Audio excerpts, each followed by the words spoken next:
धर्मराज युधिष्ठिर भगवान श्री कृष्ण से कहते हैं, हे भगवान, आपने वैशाख मास के शुक्ल पक्ष की एकादशी अर्थात मोहिनी एकादशी के बारे में विस्तार पूर्वक बतलाया।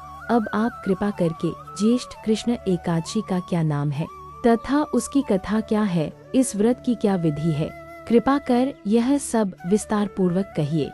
भगवान श्री कृष्ण कहने लगे, हे राजन, ज्येष्ठ मास के कृष्ण पक्ष की एकादशी को अचला एकादशी तथा अपरा एकादशी दोनों ही नामों से जाना जाता है, क्योंकि यह अपार धन देने वाली है। जो मनुष्य इस व्रत को करते हैं वे संसार में प्रसिद्ध हो जाते हैं। इस दिन भगवान त्रिविक्रम की पूजा की जाती है। भगवान त्रिविक्रम में भगवान विष्णु, भगवान विट्ठल और बालाजी के दर्शन होते हैं। हिंदू पंचांग के अनुसार इस साल ज्येष्ठ माह में आने वाली कृष्ण पक्ष की एकादशी तिथि 23 मई 2025 को प्रातः काल 1:12 से आरंभ हो रही है, जो देर रात 10:29 तक रहेगी। ऐसे में उदया तिथि के हिसाब से अपरा एकादशी का व्रत 23 मई 2025 शुक्रवार को रखा जाएगा और इसका पारण का समय 23 मई को सुबह 5:25 से सुबह 8:10 तक रहेगा। द्वादशी तिथि समाप्त होने का समय सुबह 11:47 तक रहेगा। तो आइए जानते हैं अपरा एकादशी के बारे में और इसकी कथा। यदि आप चैनल पर पहली बार आए हैं तो चैनल को सब्सक्राइब कर लीजिएगा, लाइक करिए, बेल आइकन दबाइए और शेयर करना नहीं भूलिएगा। दोस्तों, यदि आप कोई कथा सुन रहे हैं तो उस कथा को पूरा सुनना चाहिए, नहीं तो घोर पाप लगता है। और धर्मराज युधिष्ठिर भगवान श्री कृष्ण से कहते हैं, हे भगवान, आपने वैशाख माह के शुक्ल पक्ष की एकादशी अर्थात मोहिनी एकादशी के बारे में विस्तार पूर्वक बतलाया। अब आप कृपा करके ज्येष्ठ कृष्ण एकादशी का क्या नाम है तथा उसकी क्या विधि है और इसकी कथा क्या है, सब कृपा करके विस्तार पूर्वक कहिए। भगवान श्री कृष्ण कहने लगे, हे राजन, ज्येष्ठ माह के कृष्ण पक्ष की एकादशी को अचला एकादशी तथा अपरा एकादशी दोनों ही नामों से जाना जाता है, क्योंकि यह अपार धन देने वाला होता है। जो मनुष्य इस व्रत को करते हैं वे संसार में प्रसिद्ध हो जाते हैं। इस दिन भगवान त्रिविक्रम की पूजा की जाती है। भगवान त्रिविक्रम में भगवान विष्णु, भगवान विट्ठल और बालाजी के दर्शन होते हैं। अपरा एकादशी का महत्व क्या है? अपरा एकादशी के व्रत के प्रभाव से ब्रह्म हत्या, भूत योनि, दूसरों की निंदा आदि के सब पाप दूर हो जाते हैं। इस व्रत के करने से पर स्त्री गमन, झूठी गवाही देना, झूठ बोलना, झूठे शास्त्र पढ़ना, झूठा ज्योतिषी बनना तथा झूठा वैद्य बनना आदि सब पाप नष्ट हो जाते हैं। जो क्षत्रिय युद्ध से भाग जाएं, वे नरकगामी होते हैं, परंतु अपरा एकादशी का व्रत करने से वे सभी स्वर्ग को प्राप्त होते हैं।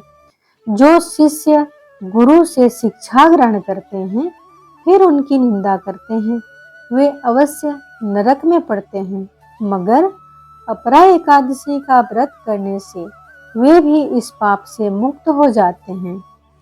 जो फल तीनों पुष्कर में कार्तिक पूर्णिमा को स्नान करने से या गंगा तट पर पितरों को पिंडदान करने से प्राप्त होता है, वही अपरा एकादशी का व्रत करने से प्राप्त होता है।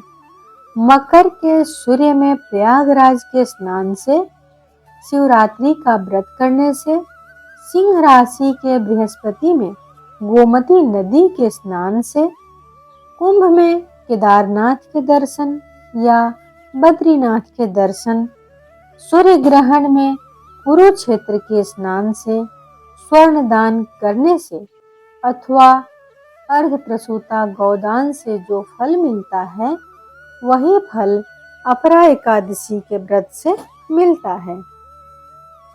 यह व्रत पाप रूपी वृक्ष को काटने के लिए कुल्हाड़ी है, पाप रूपी ईंधन को जलाने के लिए अग्नि, पाप रूपी अंधकार को मिटाने के लिए सूर्य के समान, मृगों को मारने के लिए सिंह के समान है। अतः मनुष्य को पापों से डरते हुए इस व्रत को अवश्य करना चाहिए। अपरा एकादशी का व्रत तथा भगवान का पूजन करने से मनुष्य सब पापों से छूटकर विष्णु लोक को चला जाता है। अपरा एकादशी व्रत की कथा। इसकी प्रचलित कथा के अनुसार प्राचीन काल में महीध्वज नामक एक धर्मात्मा राजा था। उसका छोटा भाई वज्रध्वज बड़ी ही क्रूर, अधर्मी तथा अन्यायी था। वह अपने बड़े भाई से द्वेष रखता था। उस पापी ने एक दिन रात्रि में अपने बड़े भाई की हत्या करके उसकी देह को एक जंगली पीपल के नीचे गाड़ दिया। इस अकाल मृत्यु से राजा प्रेतात्मा के रूप में उसी पीपल पर रहने लगा और अनेक उत्पात करने लगा। एक दिन अचानक धौम्य नामक ऋषि उधर से गुजर रहे थे, तो उन्होंने प्रेत को अपनी ज्ञान चक्षु से देखा और तपोबल से उसके अतीत के बारे में भी जान लिया। अपने तपोबल से प्रेत के उत्पात का कारण भी समझे और ऋषि ने प्रसन्न होकर उस प्रेत को पीपल के पेड़ से उतारा तथा परलोक विद्या का उपदेश दिया। दयालु ऋषि ने राजा की प्रेत योनि से मुक्ति के लिए स्वयं ही अपरा एकादशी का व्रत किया और उसे अगति से छुड़ाने को उसका पुण्य प्रेत को अर्पित कर दिया तथा इस पुण्य के प्रभाव से राजा की प्रेत योनि से मुक्ति हो गई। वह ऋषि को सब प्रेम धन्यवाद देता हुआ दिव्य देह धारण कर पुष्पक विमान में बैठकर स्वर्ग को चला गया। हे राजन, यह अपरा एकादशी की कथा मैंने लोकहित के लिए कही है। इसे पढ़ने अथवा सुनने से मनुष्य सब पापों से छूट जाता है। तो बोलो विष्णु भगवान की जय, लक्ष्मी मैया की जय, माता एकादशी की जय।